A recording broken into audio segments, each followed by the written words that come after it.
Hello students, चलिए start करते हैं मिसलेनियस एक्सरसाइज का क्वेश्चन नंबर 11 देखते हैं। स्टेटमेंट रीड करेंगे एक बार। Let A and B sets. तो यहाँ पे क्या है, ए और बी को दो सेट्स गिवन है क्वेश्चन के अंदर। If A intersection X equal to B intersection X equal to 5 है and A union X equal to B union X for some set X show that A equal to B. मतलब अब हमारे पास कितने set हो गए, 3 sets हो गए। एक तो ए है, एक बी है और एक गिवन सेट है एक्स। तो ए और एक्स का इंटरसेक्शन हमेशा इक्वल बताया है उसने, किसके इक्वल है, बी इंटरसेक्शन एक्स के। और जो भी इंटरसेक्शन होगा उनके अंदर कोई भी कॉमन एलिमेंट नहीं होगा, मतलब वो नल सेट होगा। एक तो ये कंडीशन गिवन है। दूसरी कंडीशन क्या गिवन है, A union X equal to B union X. एक ये कंडीशन गिवन है। इस क्वेश्चन को करने के लिए हमारे पास एक हिंट गिवन है, बट आपके जो एग्जाम्स होते हैं उसमें तो हिंट गिवन नहीं होगा। तो आपको मैं एक तरीका बताऊंगा कि बिना हिंट के इस क्वेश्चन को कैसे करना है, साथ में ये भी बताऊंगा कि हिंट के साथ आप इस क्वेश्चन को कैसे कर सकते हैं। दोनों बताएंगे एक बार। चलो सबसे पहले मैं हिंट के साथ क्वेश्चन बता देता हूं, फिर इसका प्रॉपर जो करने का तरीका है वो मैं आपको बताऊंगा। चलिए स्टार्ट करते हैं इस क्वेश्चन को। सबसे पहले क्या लिखेंगे, जो चीज़ गिवन है। गिवन में क्या है हमारे पास, A intersection X equal to किसके गिवन है, बी इंटरसेक्शन एक्स, और वो किसके इक्वल है, 5 के इक्वल। एक तो ये कंडीशन गिवन है। दूसरी कंडीशन क्या गिवन है, A union X equal to किसके गिवन है, बी यूनियन एक्स। ये दोनों चीज़ें क्या है हमारे पास गिवन है। प्रूव क्या करना है, ए इक्वल टू बी के शो करना है हमें। ठीक है, गिवन जो है इसका आपको ध्यान रखना है, आगे क्वेश्चन के अंदर प्रॉपरली यूज होगा इसका। सबसे पहले मैं आपको हिंट के साथ इस क्वेश्चन को सोल्व करना बताता हूं, फिर विदाउट हिंट बताऊंगा मैं। यहां पे देखो हमें गिवन क्या है हिंट के अंदर। जो फर्स्ट हिंट गिवन है, A equal to A intersection A union X, ये हिंट गिवन है। अब इस हिंट का यूज करके हम इस क्वेश्चन को सोल्व करते हैं। यहां पे देखो ए यूनियन एक्स किसके इक्वल गिवन है, बी यूनियन एक्स के। तो यहाँ पे ए यूनियन एक्स की जगह में क्या पुट कर सकता हूँ, बी यूनियन एक्स। तो A equal to A intersection B union X, कोई प्रॉब्लम नहीं है। अब इस पे क्या लगाएंगे, डिस्ट्रीब्यूटिव लॉ, उसने लिख भी रखा है। डिस्ट्रीब्यूटिव लॉ लगाएंगे इस पे। तो क्या होता है distributive law, A equal to A intersection किसके साथ करेंगे, बी के साथ। ए इंटरसेक्शन बी, बीच में सिंबल क्या है, यूनियन का। A intersection X, A intersection X. ठीक है, तो A equal to A intersection B को एज इट इज रखो, यूनियन किसके साथ, A intersection X. A intersection X की वैल्यू क्या है, 5। तो यहाँ पे क्या आ गया, 5। तो a equal to A intersection B का अगर किसी नल सेट के साथ यूनियन करते हैं तो सेम एज इट इज वही सेट आ जाएगा, a इंटरसेक्शन बी। ये आ गया हमारे पास इक्वेशन नंबर फर्स्ट। ठीक है, अब चलते हैं अपने सेकंड हिंट के पास। सेकंड हिंट में क्या गिवन है हमें, b equal to B intersection B union X, ये गिवन है। अब यहाँ पे क्या करेंगे, b यूनियन एक्स की जगह क्या पुट कर लेंगे, a यूनियन एक्स जो गिवन है।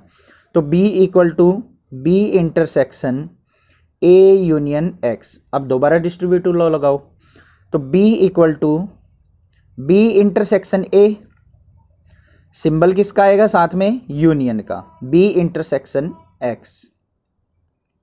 आपको डिस्ट्रीब्यूटिव लॉ पता होगा कैसे लगाते हैं, एक छोटा सा हिंट बता देता हूं मैं। यहां पे जैसे मान लिया b की जगह क्या है, 5। इस तरीके से कोई क्वेश्चन गिवन हो, 5 मल्टीप्लाई 2y प्लस 6z, तो इसको कैसे लिखते हैं, 5 की मल्टीप्लाई 2y के साथ 5 मल्टीप्लाई 2y प्लस में 5 मल्टीप्लाई 6z। तो जो बाहर हो उसकी दोनों के साथ क्या लिखेंगे, इस सिंबल के साथ लिखेंगे मल्टीप्लाई करके, और बीच में प्लस का सिंबल। तो ऐसे ही किया यहाँ पे भी। यहाँ पे क्या है, मल्टीप्लाई की जगह इंटरसेक्शन है, तो b इंटरसेक्शन a, बीच में यूनियन आ जाएगा b इंटरसेक्शन x। ठीक है, अब यहाँ पे देखो b equal to B intersection A को एज इट इज रखो। यहाँ पे यूनियन किसके साथ करना है, b इंटरसेक्शन x, गिवन किसके है, 5 के इक्वल। तो यहाँ पे जो आएगा हमारे पास b इज इक्वल टू क्या आ गया, b इंटरसेक्शन a, क्योंकि इनका यूनियन 5 के साथ यही आ जाएगा। ये आ गई इक्वेशन नंबर सेकंड। अब यहाँ पे देखो इक्वेशन फर्स्ट और सेकंड, ये दोनों साइड इक्वल है हमारी, क्योंकि ये इंटरसेक्शन बी है, ये बी इंटरसेक्शन ए है, तो हमारी लेफ्ट हैंड साइड भी क्या होंगी, इक्वल। तो यहाँ पे क्या लिख देंगे, from first and second, from first and second क्या हो जाएगा, A equal to B. I hope ये समझ में आ गया होगा आपको। बट यहाँ पे एक छोटी सी कंफ्यूजन क्या रहती है, कई बार बच्चे ए यूनियन एक्स की जगह बी यूनियन एक्स रखना भूल जाते हैं, तो हिंट का कोई फायदा नहीं, आपके लिए डिफिकल्टी होगी। अब मैं इसका बताता हूँ प्रॉपर करने का तरीका क्या है। अगर आपको वो तरीका आ जाए तो उस तरीके से अगर करेंगे तो कोई कंफ्यूजन नहीं है, किसी चीज़ की आपको हिंट की ज़रूरत ही नहीं पड़ेगी। अब देखो यहाँ पे जो चीज़ गिवन है हमें, A union X equal to B union X given है, इसको लेके चलो। A union X equal to B union X, हमें लेफ्ट हैंड साइड क्या चाहिए, A equal to B prove करना है, तो इसका इंटरसेक्शन ले लो, किसके साथ, ए के साथ। दोनों साइड क्या ले लिया हमने, ए का इंटरसेक्शन। जैसे हम 10वीं क्लास में उसमें 9th क्लास में 10th क्लास के भी प्रीवियस चैप्टर में करते आए हैं हम 10th क्लास के अंदर, कि अगर दो इक्वेशन इक्वल हो तो हम लेफ्ट हैंड और राइट हैंड साइड अगर किसी चीज़ से मल्टीप्लाई करते हैं तो दोनों साइड क्या करना पड़ता है, सेम चीज़ से मल्टीप्लाई करना पड़ता है। जैसे मान लिया एग्जाम्पल के तौर पे मैं बोल दूँ 5x + 3 इक्वल टू 6 है, मैंने यहाँ पे क्या कर दिया, इसको 2 से मल्टीप्लाई कर दिया, तो इस साइड भी किससे मल्टीप्लाई करनी पड़ती है, 2 से। तो सिमिलरली क्या किया मैंने, ए का इंटरसेक्शन लेफ्ट हैंड साइड भी ले लिया, ए का इंटरसेक्शन राइट हैंड साइड भी। बस अब कुछ नहीं करना, अब डिस्ट्रीब्यूटिव लॉ लगाना है इसके ऊपर। देखो डिस्ट्रीब्यूटिव लॉ कैसे लगेगा, ए इंटरसेक्शन ए, यूनियन का सिंबल आएगा A intersection X, A intersection x.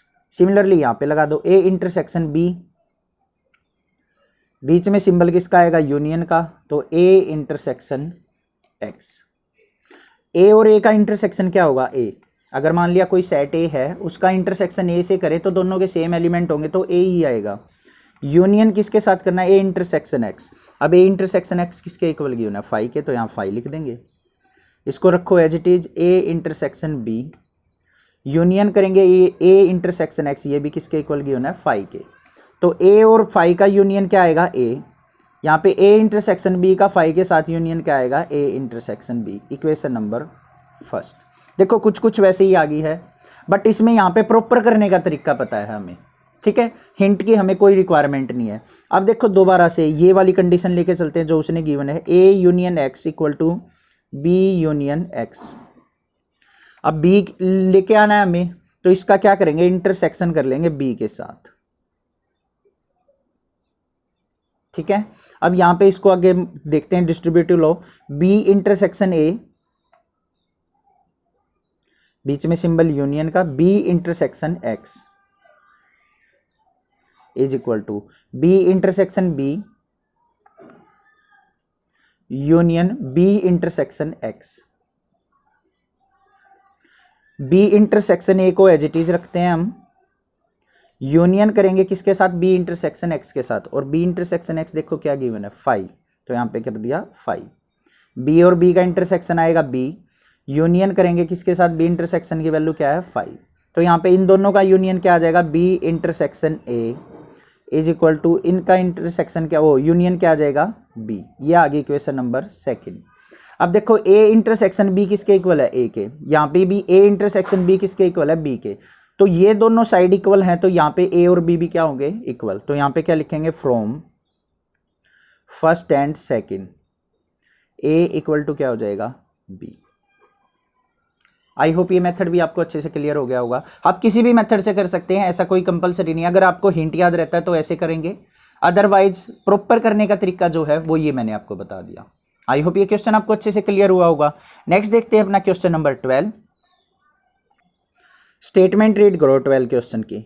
Find sets, हमने अपनी तरफ से सेट फाइंड आउट करने हैं, A B and C, 3 sets बनाने हैं हमें, सच दैट ए का इंटरसेक्शन अगर बी के साथ करूं मैं, और बी का इंटरसेक्शन सी के साथ करूं, और ए का इंटरसेक्शन सी के साथ करूं, तो आर नॉन एम्प्टी सेट, मतलब फाई नहीं होने चाहिए, उनके इंटरसेक्शन के अंदर कोई ना कोई एलिमेंट जरूर होना चाहिए। नेक्स्ट क्या कहा है उसने, A intersection B intersection C, अगर तीनों सेट्स का इंटरसेक्शन कर दो तो फिर क्या होना चाहिए, उनके अंदर कोई भी कॉमन एलिमेंट नहीं होना चाहिए, मतलब फाई नहीं होना, फाई होना चाहिए, ठीक है। आई होप ये चीज़ आपको क्लियर है। ऐसे सेट्स हमने क्या करने हैं, फॉर्म करने हैं। चलिए देखते हैं कैसे करेंगे इस क्वेश्चन को। सबसे पहले मान लेते हैं हम एक सेट मान लिया ए सेट। ए सेट के अंदर क्या मान लिया, एलिमेंट्स मान लिया 1 2 और 3। एग्जाम्पल के तौर पे हमने ए सेट्स के अंदर ले लिए। बी सेट के अंदर एलिमेंट्स ले लिए हमने, मान लिया 2 3 और 4। फर्स्ट कंडीशन देखते हैं पहले क्या है। जो हमारा गिवन था क्या है कि ए इंटरसेक्शन बी, यहाँ पे चेक करते चलेंगे। ए इंटरसेक्शन बी अगर देखें तो क्या आएगा, कॉमन एलिमेंट्स क्या है 2 3, इसमें भी है इसमें भी है, तो क्या आ गया 2 और 3। मतलब हमारी कंडीशन होगी फुलफिल, मतलब दोनों का इंटरसेक्शन नल सेट नहीं आया है। अब चलते हैं सी सेट के ऊपर। सी सेट के अंदर एलिमेंट मान लेते हैं हम 1 2 3 4। तो 2 को एक बार यहाँ पे अगर देखो, यहाँ पे 2 1 2 3 4 मान लिया एग्जांपल के तौर पे। बी इंटरसेक्शन सी लेते हैं हम, बी और सी का इंटरसेक्शन। तो यहाँ पे बी और सी का इंटरसेक्शन लेंगे तो क्या आ जाएंगे एलिमेंट्स 2 3 4। मतलब ये भी क्या आ गया हमारा नॉन एम्प्टी सेट। नेक्स्ट हमें क्या चाहिए, ए इंटरसेक्शन सी चाहिए है। ए और सी का इंटरसेक्शन लेते हैं तो क्या आ जाएगा 1 2 3। मतलब तीनों नॉन एम्प्टी सेट आ गया हमारे। ठीक है, अब बात करते हैं हमें क्या चाहिए, A intersection B intersection C, तीनों का इंटरसेक्शन क्या चाहिए 5। मतलब कोई भी कॉमन एलिमेंट उनके अंदर नहीं होना चाहिए। तो उसके लिए क्या करना पड़ेगा हमें, यहाँ पे देखो क्या है, इसके अंदर क्या है 1 2 3, इसके अंदर 2 3 4, इसके अंदर 1 2 3 4। कॉमन एलिमेंट्स देखो 2 3 इसमें भी है इसमें भी है इसमें भी है, तो यहाँ तो नॉन एम्प्टी सेट नहीं आया।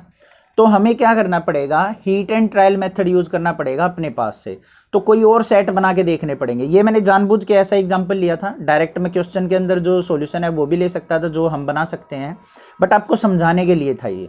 तो यहाँ पे देखो, अगर मैं ए सेट के अंदर से 3 को हटा दूं, क्या कर दिया, ए सेट के अंदर 3 को रिमूव कर दिया। बी के अंदर मैंने क्या कर लिया 2 3 4, दोनों के अंदर एक कॉमन एलिमेंट है, मतलब यहाँ पे नॉन एम्प्टी सेट नहीं आएगा। बी और सी के अंदर आ जाओ, 2 3 4 यहाँ है, यहाँ पे क्या करो मान लिया 2 को रिमूव कर लिया, यहाँ पे क्या बच गया 1 3 4। तो 3 3 इनमें भी कॉमन है, क्लियर है। ए और सी के अंदर भी 1 है कॉमन है, तो मतलब तीनों नॉन एम्प्टी सेट अब भी रहेंगे। बट अब देखो ए बी सी, ऐसा कोई एलिमेंट नहीं है जो तीनों के अंदर हो। तो यहाँ पे क्या हो जाएगा, A intersection B intersection C क्या हो जाएगा, नल सेट के इक्वल। इस तरीके से आपको क्वेश्चन करना है कि तीनों के अंदर तो वो एलिमेंट ना हो, बट ए और बी के अंदर हो, बी और सी के अंदर और सी और ए के अंदर हो। तो हमारे जो सेट बन जाएंगे वो क्या बन जाएंगे, ए के अंदर जो एलिमेंट्स आएंगे 1 2, बी के अंदर जो एलिमेंट्स लेने हैं वो क्या मान लिया हमने 2 3 4, सी के अंदर मान लिया क्या हो गया हमारे 1 3 4। ठीक है, तो यहाँ पे देखो ए इंटरसेक्शन बी अगर करते हैं, ए और बी का इंटरसेक्शन तो क्या आ गया 2। बी और सी का इंटरसेक्शन करते हैं तो हमारे पास क्या आ गया 3 और 4।